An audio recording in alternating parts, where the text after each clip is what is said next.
What up, though? It's Math Guy Steve. All right, so today we're continuing our MGS Calculus Camp. In the last lesson, we're learning about that product rule. We use that product rule when we have two different functions and two different expressions multiplied by each other. But today we're going to look at a different situation. What happens when we have one function divided by another function, or one expression divided by a different expression? For example, what if we have f of x equals x squared over x plus 1? To find the derivative of that, we can just use the power rule, sure, but that's a little more complicated. And since two functions are being divided there instead of multiplied, the product rule isn't really efficient. So we have the quotient rule. So here's our big idea for today. Whenever we have one function divided by another function or one expression divided by another expression, just use the quotient rule. All right, let's get into it. All right, so for the quotient rule function, suppose we have a function on top and a function on the bottom, right? We're taking the derivative and we say d of dx of, say, f of x divided by g of x is g of x times f prime of x minus f of x times g prime of x divided by g of x squared. Now, I know that formula may look a little complicated, a little rough at first, right?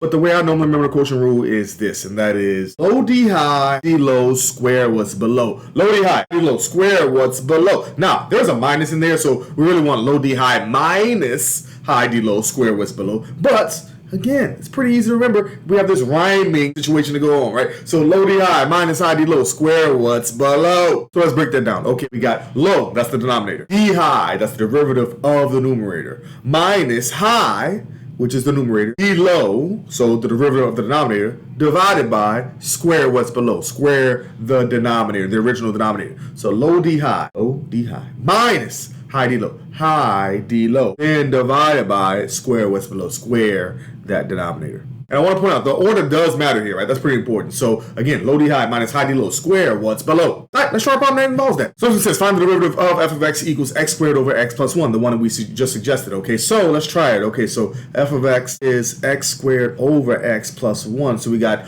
low d high minus high d low, square what's below. So it's really 5 parts. Okay, so if I want to find f prime of x, we say low. Got it. That's the denominator, the whole denominator. Notice I'm using parentheses here. That's pretty important, right? So low. Then d high, so the derivative of the numerator, right? So low d high, the derivative of the numerator here is, okay, remember our power rule, the derivative of x squared is just 2x. So low d high minus high, so minus, okay, the numerator, got it, x squared. High d low, right? So times the derivative of the denominator. The derivative of the denominator here is, by our power rule, the derivative of x is just 1. Derivative of 1 is, or derivative of any constant, is just 0. So low d high minus high d low divided by, and then square what's below. So square the denominator. Square x plus 1 as a quantity squared. Okay. Anytime we use this quotient rule, we definitely want to simplify as best we can, right? Because we're going to do other things with this afterwards. So if I try to simplify here, we got, okay, 2x times the things in this parentheses. So we can distribute 2x times x is 2x squared, 2x times 1 is just 2x plus 2x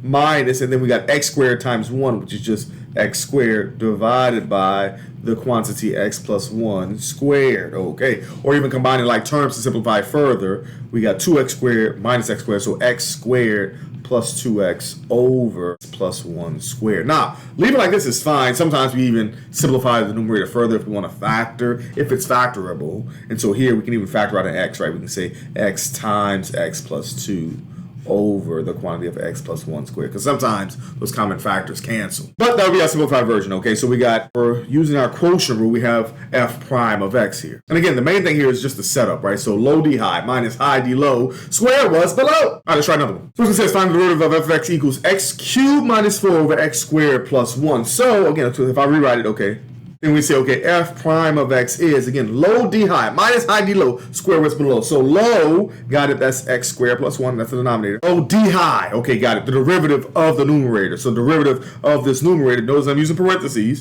Derivative of the numerator, okay, derivative of x cubed is 3x squared. Derivative of a constant is just 0. So, okay, got it, low d high minus high d low, okay, got it. So the numerator, got it, okay, x cubed minus 4, high d low, right? So the derivative of the denominator, derivative of x squared is 2x, derivative of a constant of 1 is just 0, got it. So low d high minus high d low and then square what's below. So the square of the denominator. In other words, x squared plus 1 as a quantity squared. Low d high minus high d low, square what's below. But we want to simplify as best we can, right? So here simplifying, we can, of course, distribute this 3x squared times x squared. So we get 3x to the 4th. 3x squared times 1 is plus 3x squared, okay? Then minus the whole next part. Let's be careful. All right, so minus everything in the second part.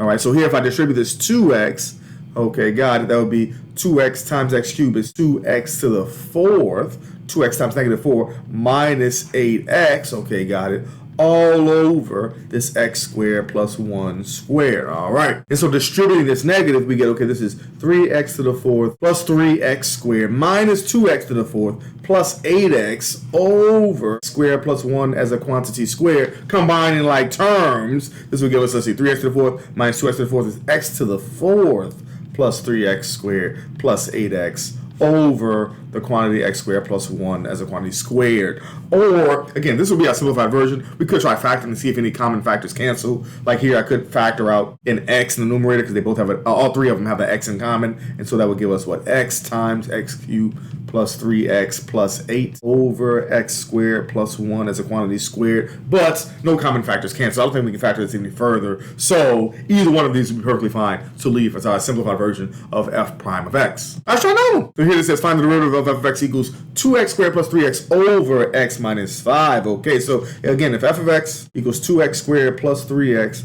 over x minus 5, then f prime of x, again, we have something divided by something. Let's try using that quotient rule. Low d high minus high d low squared what's below. Got it. So low, got it, x minus 5. D high, so the derivative of the numerator with respect to x. So derivative of numerator, okay, again, notice I'm using parentheses. Derivative of 2x squared is 4x. Derivative of 3x is just 3. So low d high minus high, got it, the numerator, 2x squared plus 3x, d low, so times the derivative of the denominator, okay? Derivative of x minus 5 would just be 1 plus 0, okay? So low d high minus high d low, and now divided by square what's below, got it? So divided by x minus 5 is a quantity squared. Now, we always want to try to simplify as best we can. Like here, we can simplify by distributing or foiling, right? This part here, okay? And even here, it's times 1, but at least distributing this negative sign, right? So let's try it, okay? We know x times 4x is 4x squared. X times 3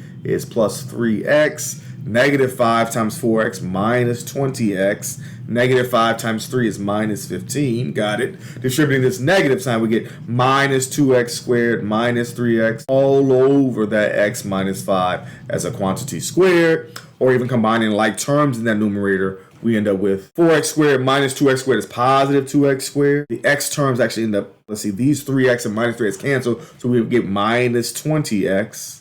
And then minus 15 all over x minus 5 as a quantity squared. And this numerator is not factorable, so that would be our simplified version for f prime of x. Now, a quick reminder about the parentheses. We always want to be careful with those, right? So again, we have 5 different moving parts that we're dealing with. So always be careful with the low, put that in parentheses. D high, put that in parentheses. Minus high, put that in parentheses. D low, put that in parentheses. And then divided by the denominator squared, or square what's below, put that in parentheses as well, just to make sure we're careful with which parts go with which, and then when we do our distributing or simplifying or canceling common factors, we can be more careful because we have these parentheses already in place. Let's try the next one.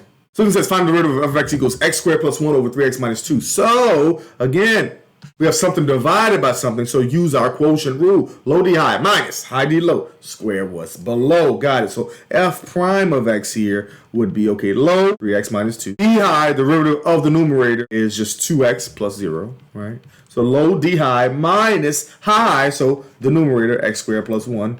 D low, the derivative of the denominator. Again, notice I'm using parentheses, right? Derivative of 3x minus 2 would just be 3 plus 0. So low d high minus high d low, and then divided by square what's below, so the square of the denominator, okay? Now, I want us to note something, and that is, notice I'm not canceling a 3x minus 2 here and here, because it's not an each of the parts. There's no 3x minus 2 here. So we can't do that, but we can simplify further by at least distributing, getting rid of the parentheses as much as we can. So like here, I can distribute this 2x to each of these. Right here, I can distribute this 3 to each of these. So we would get, okay, 2x times 3x, that's 6x squared. 2x times negative 2, negative 4x. Minus all of the next part. So parentheses still there.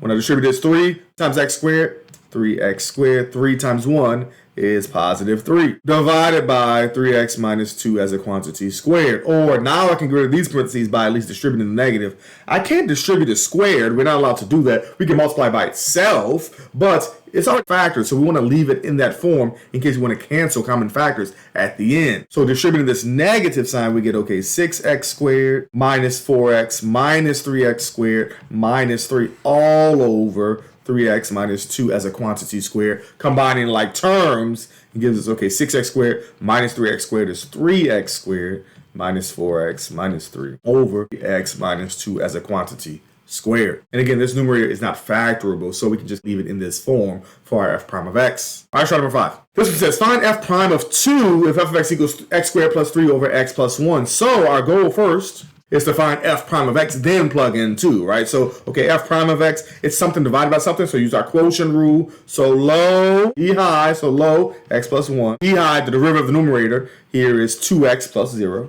Okay, so low d high minus high x squared plus 3. D low, the derivative of the denominator here is 1 plus 0. Okay, low d high minus high d low, and then square what's below. So x plus 1 as a quantity squared. At this point, we could plug in 2, but it's probably best if we try to simplify first, then plug in our value of 2. So simplifying here, we can say distribute this 2x, and this is multiplied by 1, so maybe distributing the negative sign. Okay, so that would give us 2x times x is 2x squared. 2x times 1 is plus 2x. Distributing the negative, we get minus x squared minus 3 over plus 1 as a quantity squared. Or combining like terms, we can get 2x squared minus x squared is x squared plus 2x minus 3 over x plus 1 as a quantity squared. So that's f prime of x as simplified as we can. So that's f prime of x. However, we could even factor this if we wanted to, right? We could double bubble that numerator. Okay, got it. Is this x and x? This is a plus 3 and a minus 1 over x plus 1 as a quantity squared. No common factors cancel, so either one of these is a simplified version, I guess, right? But our goal is not to just find f prime of x. Our goal is to find f prime of 2. So f prime of 2 means plug in 2 for every x. I'll plug it into the factored form, right? So here we would get, okay, 2 plus 3 over times 2 minus 1 over 2 plus 1 as a quantity squared. That would give us what? 2 plus 3 is 5. 2 minus 1 is 1. And then this is 3 squared, so we get 5 over 9. So 5/9 would be f prime of 2. And remember what that means. That's the slope of the tangent line at the x value 2. The slope of that line would be 5/9. Also, we consider that the instantaneous rate of change, right, at the x value of 2. All right, so before we move on, let's try to figure out when the quotient rule is needed, right? So in this next one, quotient rule or not, okay, decide whether each function needs the quotient rule or not. Now, the quotient rule is not always needed because needed is a very vague term, right? We could use our definition of derivatives we want to using that limit definition, right? Or we could write these quotients as products. So we could use the product rule, right? So there's other ways we can find these derivatives, but needed is not the actual word here. We're saying, does each derivative probably want to use a quotient rule? Is that the easiest way for each? Yes, Mel, what's the question? I finished my video. What's up? Sure, I'm gonna get you one as soon as I finish this video. All right? I'll let you be in just a second, okay? All right, I'm almost done. Okay. Is that the most efficient way to find these derivatives by using the quotient rule? Let's see. Well, first, this first one here, part A, we got f of x equals x squared plus 3x minus 1. There's no quotient there. There's no dividing a function by another function, right? So we say no, that's not the most efficient way to find this derivative is using the quotient rule for that one. However, this one here, yes, we say yes, the most efficient way to find the derivative is using the quotient rule.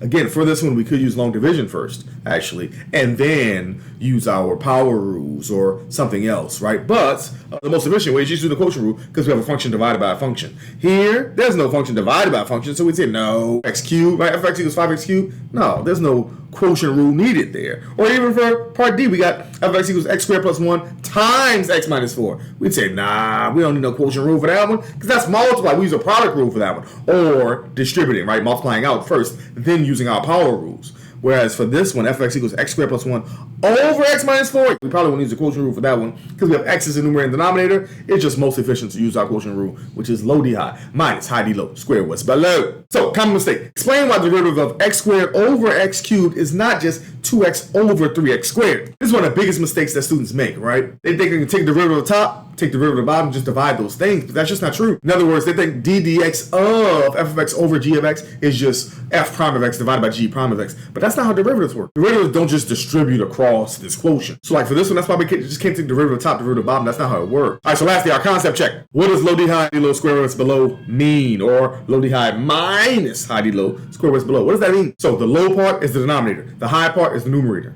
The d low part is the derivative of the denominator. The d high part is the derivative of the numerator. Okay, so low d high minus high d low square roots below. That is our quotient rule. And again, the order is rather important here, so don't forget that part. All right, so here's our big takeaway for lesson 11. We have one function divided by another function or one expression divided by another expression. Just use the quotient rule.